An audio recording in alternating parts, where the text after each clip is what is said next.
Food deteriorates so quickly the Aborigines go hunting every day. This boy is collecting water lily bulbs.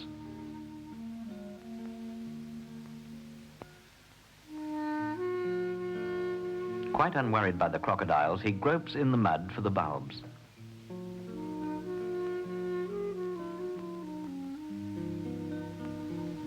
The water lily bulbs are the Aborigines' substitute for potatoes, although they taste more like wood. The other type of craft used on the swamp is a stringy bark canoe. It's just a long strip of bark bound together at both ends and held in shape by two pieces of stick. This canoe is used in shallow water where its pointed bow can penetrate the reeds. G'day G'day and What-to-dee are hunting for tortoise and small crocs. They hunt with the sun directly overhead so that the quarry can be seen in the water.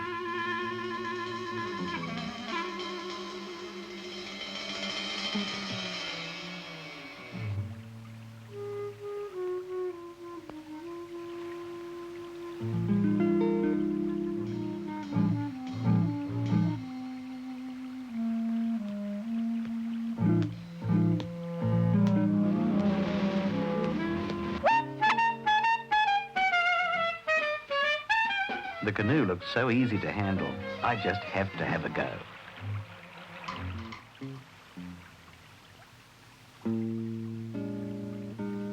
Aborigines have no feelings for the birds and animals they hunt, but they never hunt for sport, always for food. This is really brutal. Primitive man spearing a pelican to death.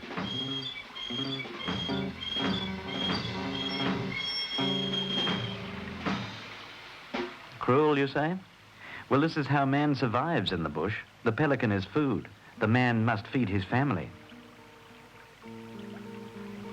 And once his family has sufficient food, the Aborigine will not hunt again until everything is eaten.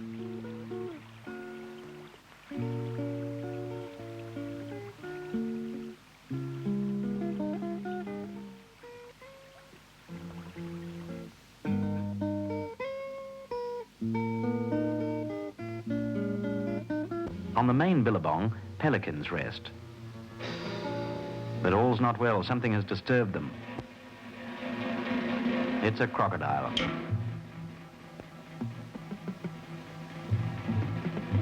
We have special permits to carry high-powered rifles in Arnhem Land for pest destruction, and this crocodile could well attack the Nungalala cattle, so it'll have to be destroyed. The secret of stalking is to keep low and move slowly so that no sound is transmitted through the ground to the crocodile.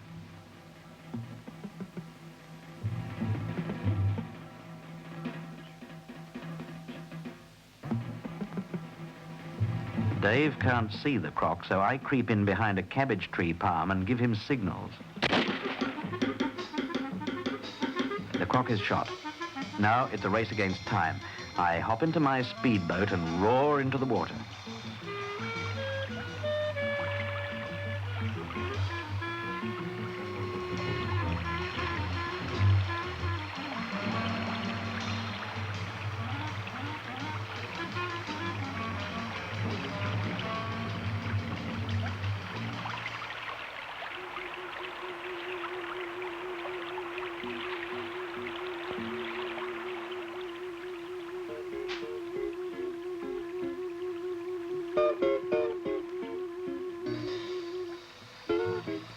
I found him, and now it's just a matter of getting him ashore.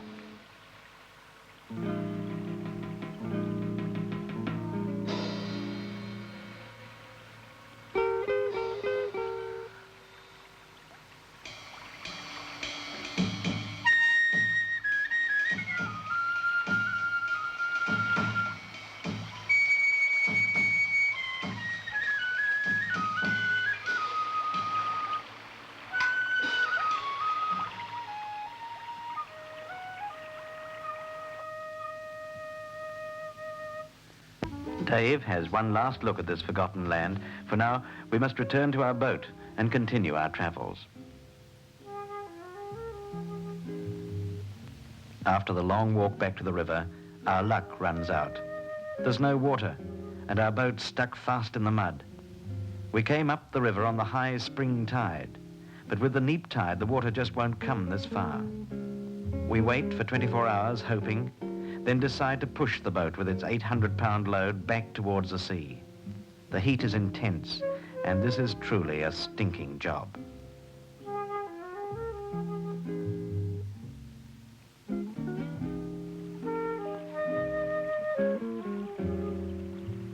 We labor for hours, knee-deep in the clinging mud, and both collapse exhausted. And then, a change of luck. The tide comes in, first as a trickle, and then as a gushing torrent. And Milperu, realizing that we might have been stuck, has walked over to give us a push, but he's too late. So he picks up his spear and begins to jab it in the water. The river is full of small fish. They've come up with the tide to catch the insects caught in the sticky mud. Here, Milperu demonstrates another lesson in survival.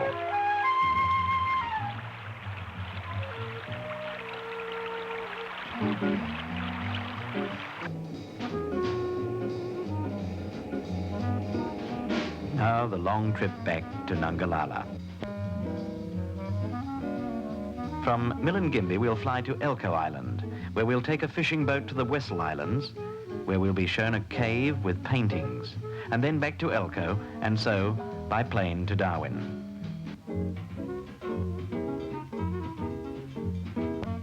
Over the last 20 years, most of the Aborigines have voluntarily moved into the mission, and now there are over 800 full-bloods. Half of these are children under 14 years of age. If the bush people of Arafura wish to, they can travel to the mission and receive training in many fields. One of the biggest centres of training on Elcho is the sawmill. This boy has become skilled in his trade. The large building behind the sawmill is a school. 11 trained white teachers and several trainee Aboriginal teachers give the children just as good an education as that received by children anywhere in Australia. The mission has also trained Aborigines for commercial fishing. The boats are supplied by the mission, and the catches are sent to Darwin each week. In their efforts to help the Aborigines integrate, the mission has taught them to fish for others, not just to fish for themselves.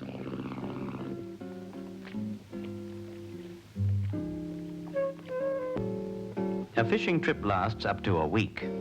This boat is heading for the Wessel Islands, 70 miles to the northeast.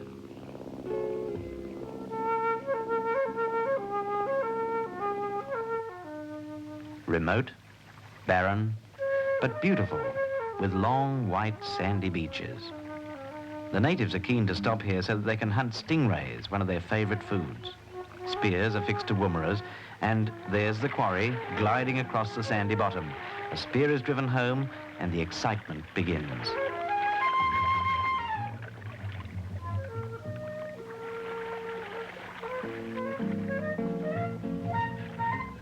The rays, when speared, settle into the sand and are difficult to shift.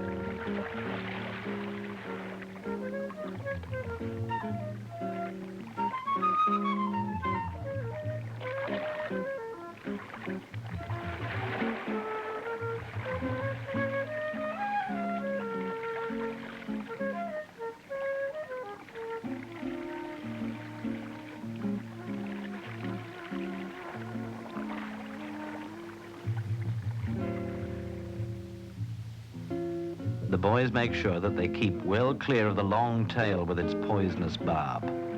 As soon as the ray is beached, the barb is removed and tossed onto the sand for someone else to step on.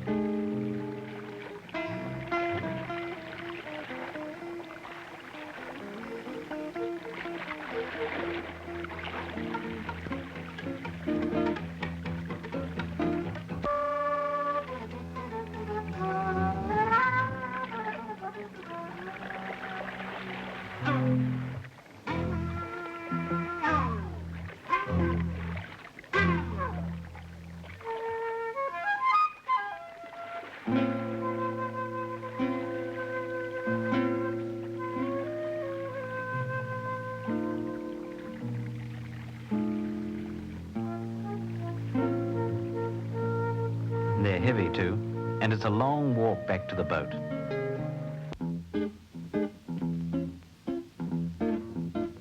On the fishing boat with us is old Jingaloo. This island is his tribal territory, and he often returns here from the mission. One day he promises to show us some paintings in a cave on the other side of the island. He says he's only showing them because we're his friends. It's a long walk, and we begin to wonder whether it's worth it. At last, Jingaloo shows us the opening to a cave under a hanging rock. It's well hidden, and it'll be impossible to find unaided. And there are the paintings, perfectly preserved. How old? Well, who knows? But they are a record of early sailing ships which passed this way many years ago.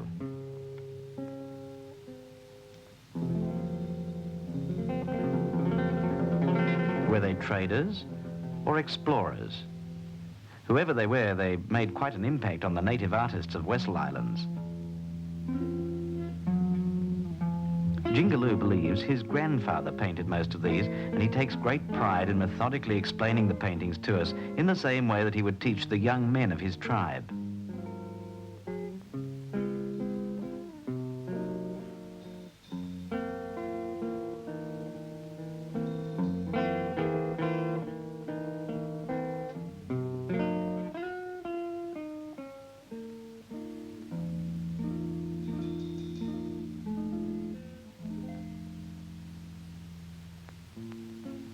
Here, a superb painting of an early pearling lugger in full sail.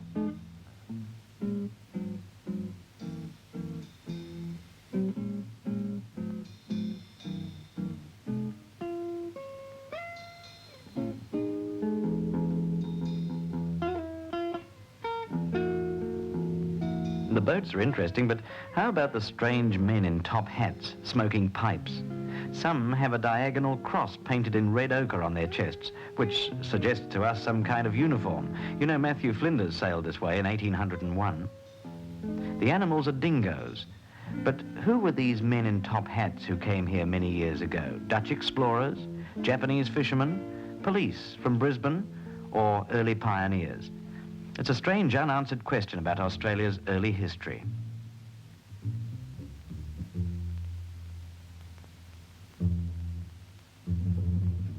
But now we must leave Jingaloo and his cave paintings and return to Elcho Island in time to catch the plane for Darwin. One last look at Milingimbi as we head for Darwin.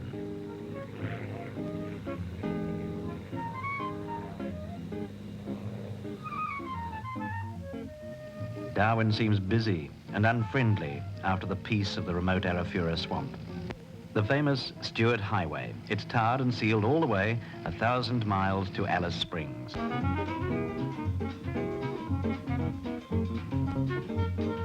At the turnoff, an accident.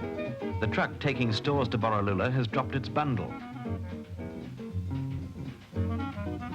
The U-bolts holding the crate to the tray snapped, and rations for remote stations are scattered everywhere. Drums of flour, and a stack of grog.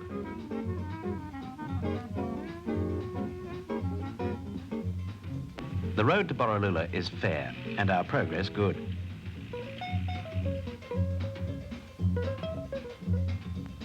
Here's a typical bush sign, changes in the wind. Doesn't matter how you spell a name, so long as you get the right idea.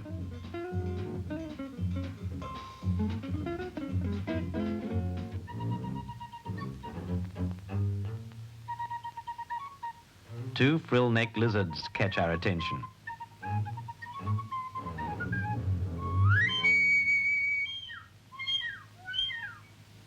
Disturb them, and they become quite fierce, snapping and puffing up their frills.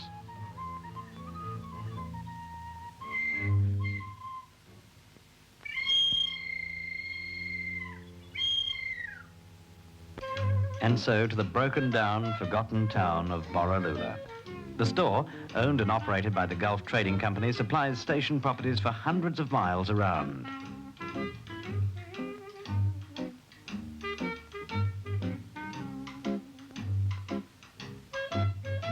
And who remembers the old hand-pump Bowsers? If you don't die of lung cancer, you can always blow yourself up. You know, it's 100 degrees in the water bag and the petrol fumes are fairly visible. But he couldn't care less. And we never realised ourselves till we saw this film back in Melbourne.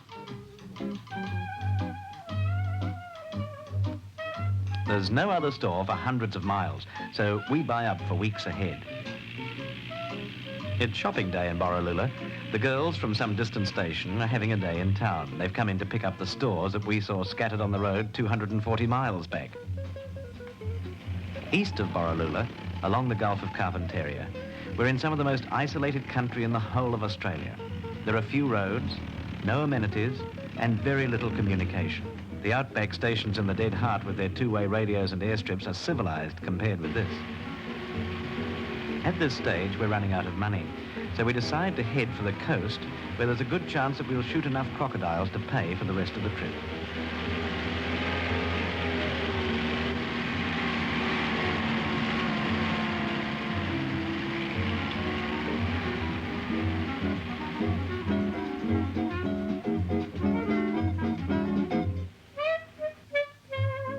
We pull into Manangora, a 1,500 square mile property owned by Andy Anderson. He's almost a hermit. These two old Aborigines look after him. This real territory character was a lifelong friend of the famous bushman and author Bill Harney, and what a character he is. Andy Anderson came back from the First World War with Bill Harney. Both of them settled in this never-never land. His tin shanty has a dirt floor. Split logs make a table and benches. He lives on salt beef and damper, and he gets his metho in 44-gallon drums to drink, not to light the lights. He's only left the property once in 1948 when he travelled to Townsville to have his teeth out.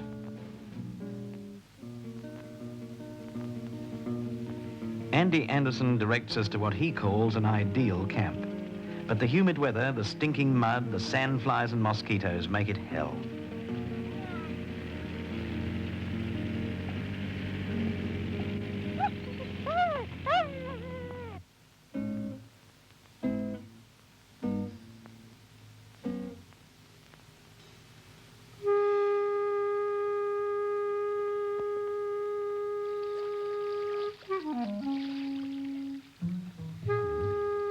These tidal rivers and estuaries are the home of the big saltwater crocodile, and we hope to get enough to pay for petrol, film and food, and to get us all the way across the top.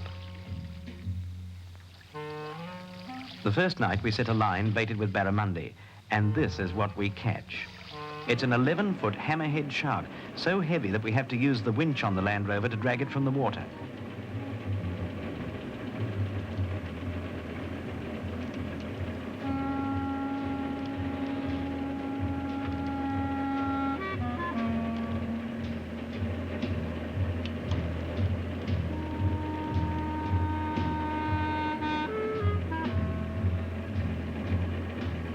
Hammerheads are found in waters around the world, but they're interesting because of the strange shape of their heads.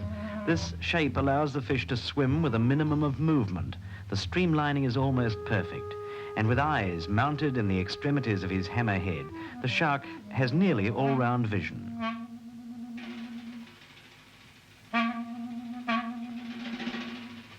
They're inquisitive too, and they often give us worrying moments when they circle our boat.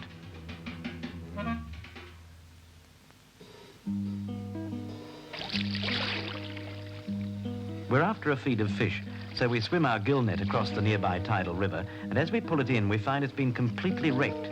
The trapped fish have attracted dozens of sharks, which have ripped through the net, tearing it to shreds.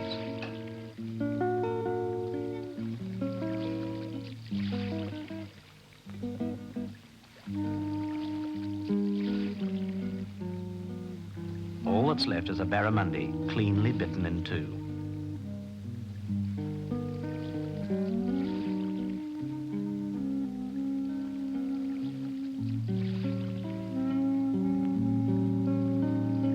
Only the smaller sharks have become entangled in the net. The larger ones have torn themselves free.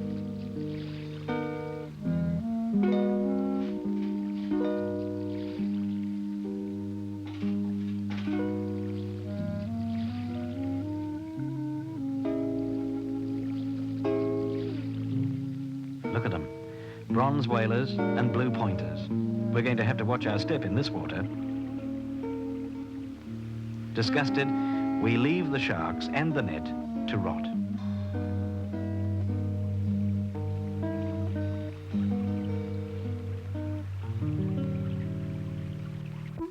During the next 6 weeks, hundreds of river miles will be clocked up as we keep on the move, always looking for signs of the croc. One must have complete understanding of their habits and environment before attempting to hunt them.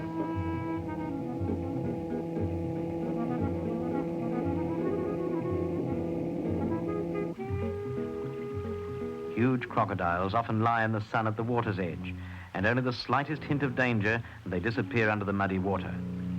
Once a croc is sighted, the hunt begins. After leaving this area for a few days, we come back to find this fresh slide. It's low tide, and the croc must have slid into the water only minutes ago. The belly and claw marks left in the mud suggest that it's the same croc, possibly a 13-footer. The only way to catch this one will be to leave a set baited hook. Heavy nylon cord connected to a chain trace and a large shark hook will do the job.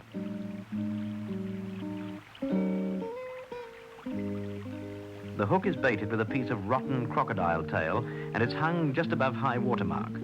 Crocs go for rotten meat, and they have an acute sense of smell to help them find it. There's a good chance that we'll hook him during the night.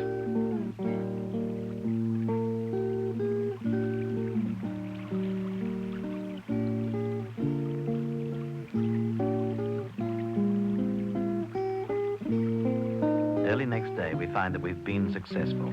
The croc's dead. It's drowned itself attempting to break free. It's heavy work dragging him up the slippery bank.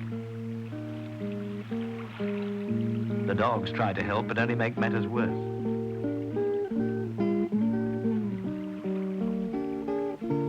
Dave thinks it'll be a good idea if we hang him up in a tree to get a better look at his size.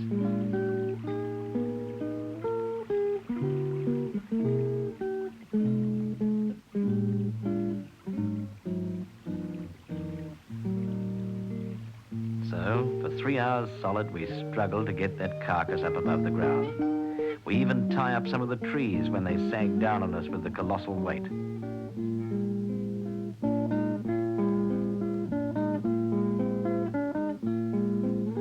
Crocodiles have enormous power in their jaws and tail, and it's easily seen here how they can grab fully grown cattle and drag them into the water.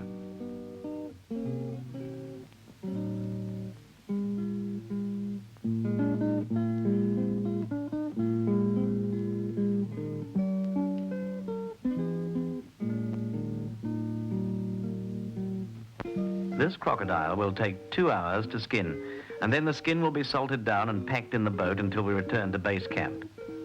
And you know, we have a problem. Shortly after we set out on this trip, Dave became a diabetic. It was touch and go whether we could continue. But Dave doesn't complain. He lives with his problem, and nothing deters him from the hazards and excitements that many a completely healthy person would balk at. Every morning he gives himself a shot of insulin, not in the most hygienic conditions perhaps, but without it he knows that he couldn't last many months.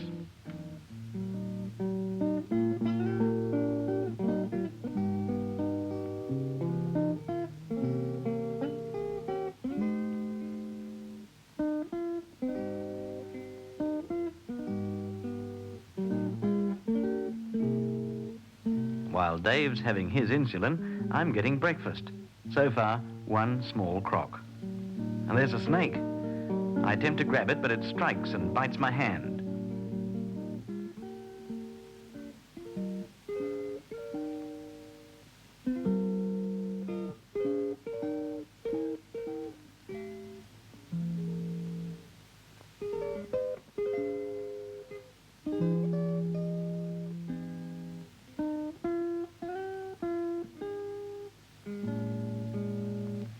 It's one of the constrictor family. It squeezes its prey to death before consuming it. This is how he works. Incidentally, watch for the blood on my hand from his bite. He twists himself around his prey. The pressure on my arm is only slight until he hooks his tail across his body, and then every muscle tightens. The pressure's tremendous. Within minutes, he could stop the circulation in my arm.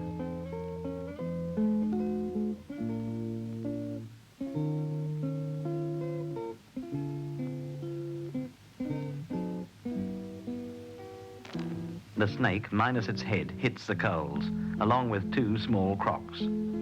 After months in the bush, the taste is delicious.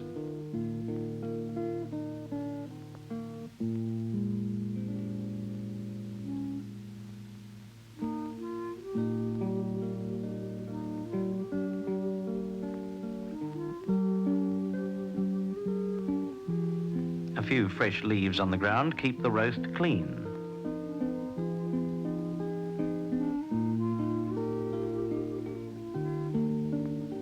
Well-cooked snake and crocodile is very appetizing. The meat is sweet and nourishing. We're on our way back to camp when we smell a shocking stench, something vile. And from the jungle, the sounds of all hell. We've stumbled on a colony of flying foxes. They're known as fruit bats. They live in huge communities and they're found anywhere in tropical Australia. Like all bats, they are nocturnal. They eat only fruit and they camp down at night time in such numbers that they often split the branches from the trees. They migrate from place to place, following the ripening fruit. There are young ones in this colony, clinging to their mothers, who continually flap their wings to keep cool. And as they hang, they urinate, and the excreta dribbles and mats on their furry bodies, giving off the most revolting smell. Unable to get airborne from the ground, they use their claws to clamber to the tops of the trees, and from here they launch themselves into skillful flight. But they land clumsily and sometimes crash after hitting the branches. Dave grabs one for a closer look, but it's savage and it's hard to handle.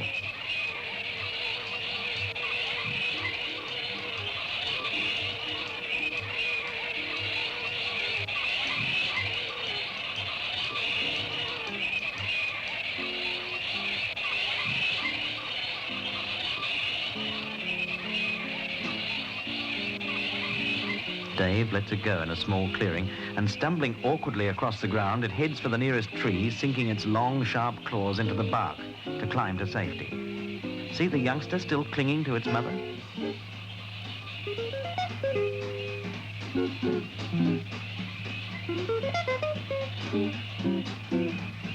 Dave gets the young one, but it digs its claws into him. It's got sharp teeth, too, that could give him a very vicious bite. The wings are a thin membrane stretched between extended fingers. He climbs rapidly to a high branch and settles down in a comfortable position.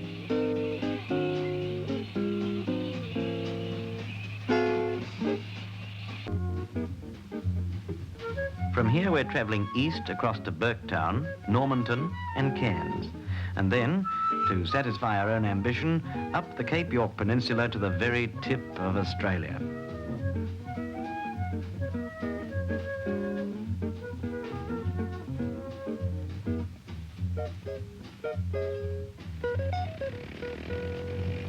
But we must lose no time. The wet is on its way and we could get caught in torrential rains.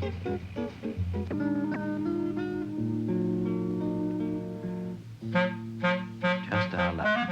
The rains come early, flooding the almost non-existent track, and we are bogged up to the axles. Dave built the winch. He fitted it onto the front of the Land Rover in 1964, and once again it proves its usefulness. So many times it's pulled us out. We must get moving before this rain sets in. Hundreds of miles to go, and no way of knowing just what lies ahead.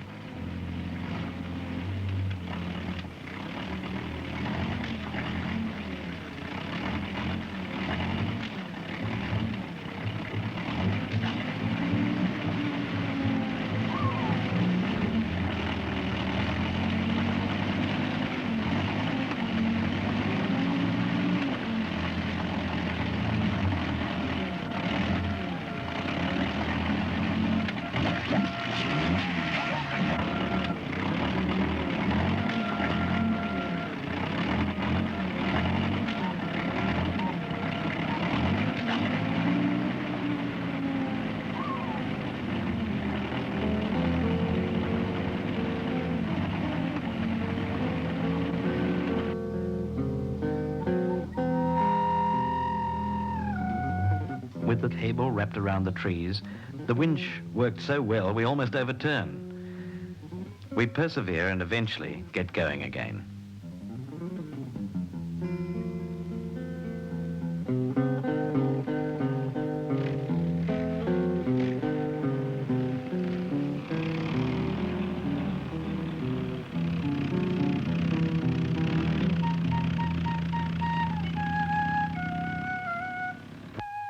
Dave and I are worried now. The map we're using seems to be inaccurate. Cattle properties are marked, but they don't seem to exist. Or have we passed them? Petrol's low, and to be honest, we don't know where we are. There's a cattle station marked within 2 days' drive, so we head for that.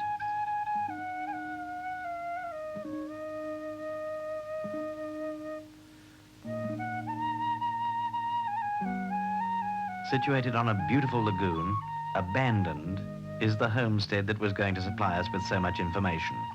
The isolation and the great distance from markets crippled the pioneering spirit of these early Australians.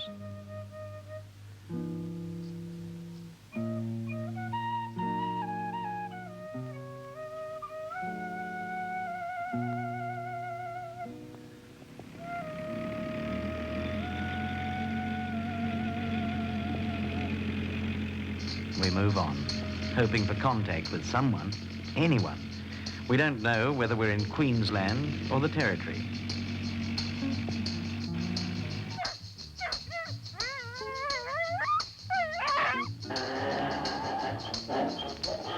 Along the track, a donkey brays. He's watchdog for a mob of brumbies, wild horses roaming free after escaping from some station, probably the last one. Brumbies are a common sight in many parts of Australia. Occasionally, they'll round up some and give them to a horsebreaker.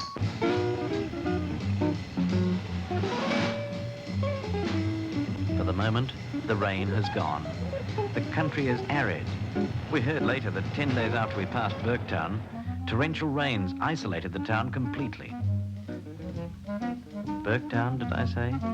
Here it is, a forgotten dump, stuck on a hot clay pan. Never have we driven into such an inhospitable, spiritless town. In the local cafe, what have you got, we ask. Nothing, they say. So we get some petrol and leave.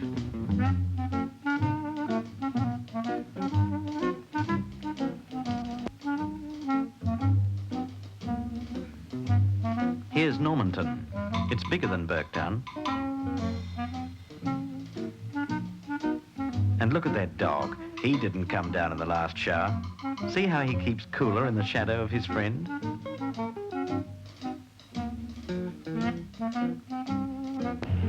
From Normanton to the east coast, the going is easy. Each town looks like the last one. A main street, a few houses, a pub or two. Here, an old gaslight catches our attention for a few seconds, but that's all. We keep going.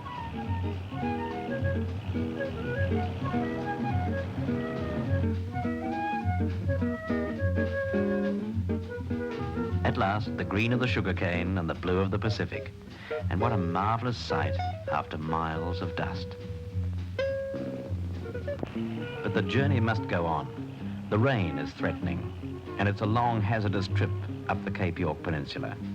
That's Musgrave Station, and there's the flying doctor's plane. There could be trouble here. Yes, there's been an accident. A stockman's been thrown, and while the doctor tends him, the pilot refuels. He's anxious to get away before the rains come.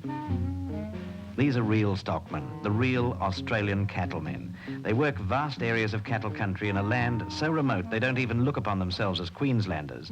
Peninsula-rights, they call themselves.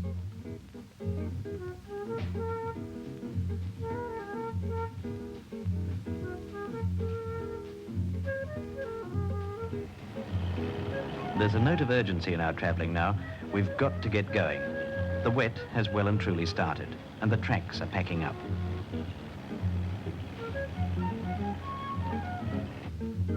This chap in an old V8 is attempting the same feat as ourselves, but at least we have a reliable vehicle. We pull him out, and he drives ahead of us up to Cohen.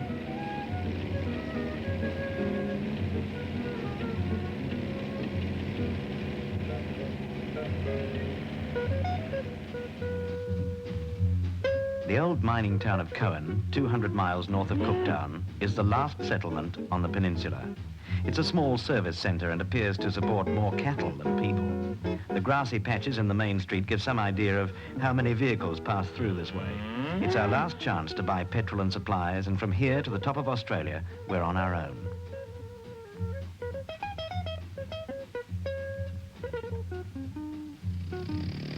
The locals say it's sheer madness to try it now. The wet started 6 weeks ago. The rivers will be in flood, the track washed away. We think about it, decide to give it a go. We know that the locals won't be able to help us if we get stuck, but it's just another risk we'll have to take. A telephone line running up to Thursday Island is our only guide. Ahead, the monsoonal build-up looks a forbidding barrier. During the months of dry season, a contractor keeps the road open for the men who service this lonely line of communication, and as soon as the wet season begins, they pull out and the road is left to wash away. It's now 2 weeks before Christmas. The wet starts at the end of October. The rivers are rising. The track, in places, is gone. Storm clouds, intense heat, and the unbearable humidity remind us constantly of the urgency and danger of our trip. Bogged, abandoned, the old V8. We find the driver's tea leaves boiled over and over again. He had no food, no rifle, bald tires, and an almost useless car. Later we heard that he'd been found stumbling delirious through the bush by a stationed hand making the last quick trip before the rain.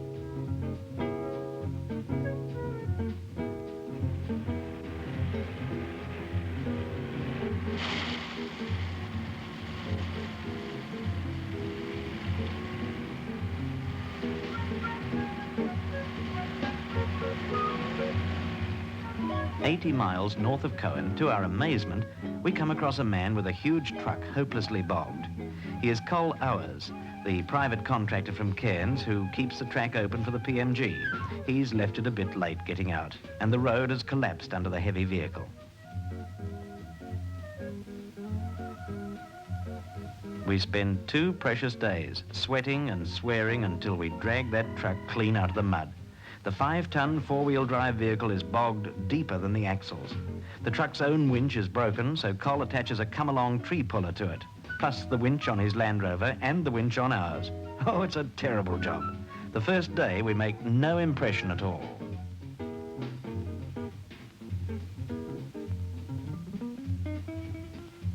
Overnight, Col pumps the water from the bog with his small portable firefighting unit. And with our chainsaw, we cut down trees to wedge under the wheels.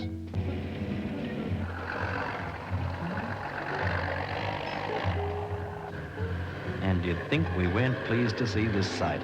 Col's so excited he just about wraps the cables around his front end. Exhausted but smiling, he climbs from the truck. A few words of thanks, a warning about the road ahead, and we're off. The track, already washed out in many places, batters the Land Rover savagely.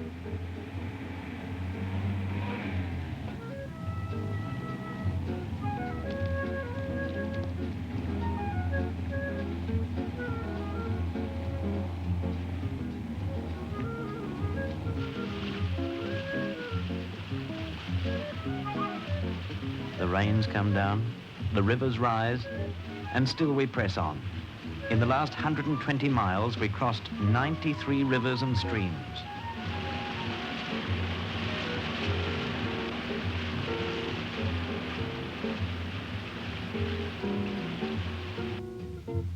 The four-wheel drive drags the Land Rover forward. The dogs are covered to keep out the fierce sun, and the little trailer carrying precious petrol follows faithfully behind. Even after 140,000 miles, the Land Rover never lets us down. Another crossing. She's rolling.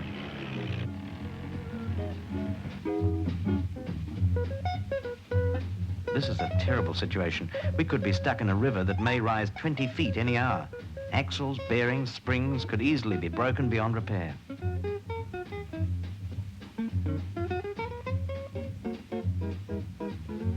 The wise old owl thinks we're fools.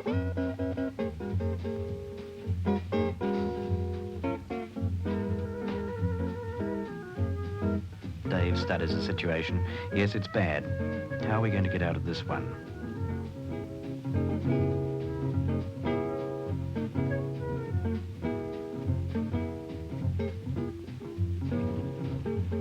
Dave begins backing, and so far so good, till the body jams the wheels, so I have to give a helping hand, and the trailer jackknifes.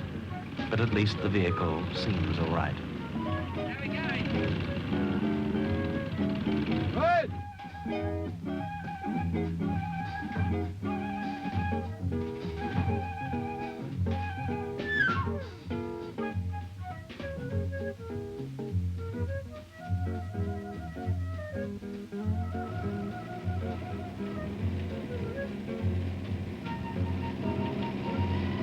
The winch comes to the rescue once again.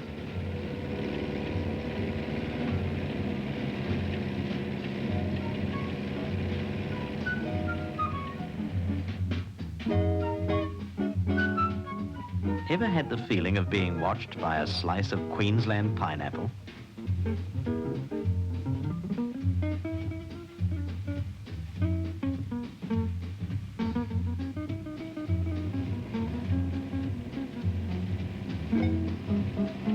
Without the winch, this situation would have been hopeless, with no way of moving the Land Rover.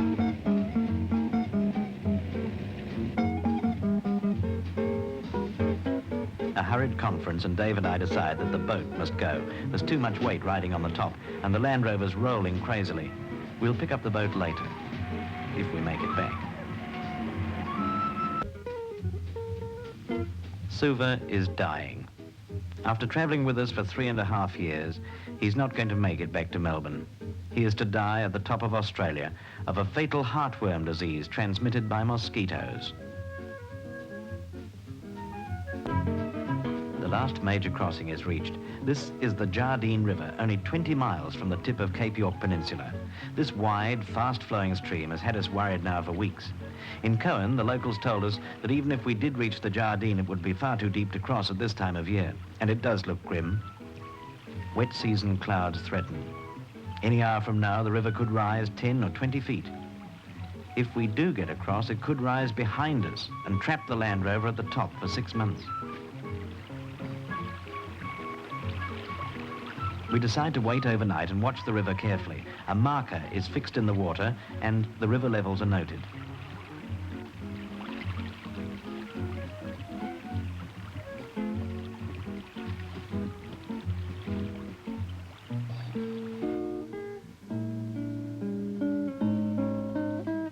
At every deep water crossing, Dave waterproofs the electrical wiring with grease, removes the fan belt, and covers the motor with a rubber sheet. This careful preparation could mean the difference between success and disaster.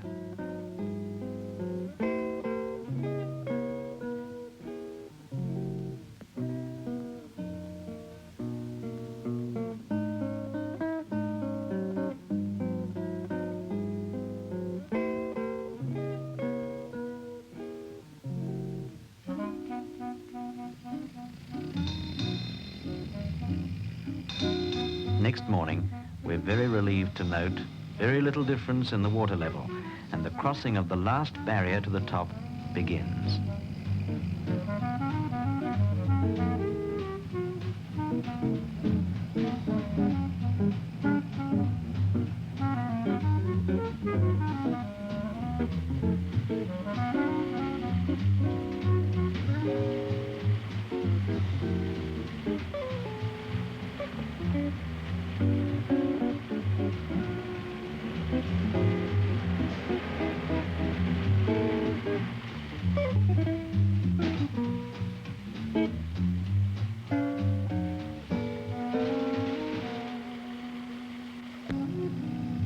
Half an hour later, we drive past an old wartime jetty, still used by the local Torres Strait Islanders.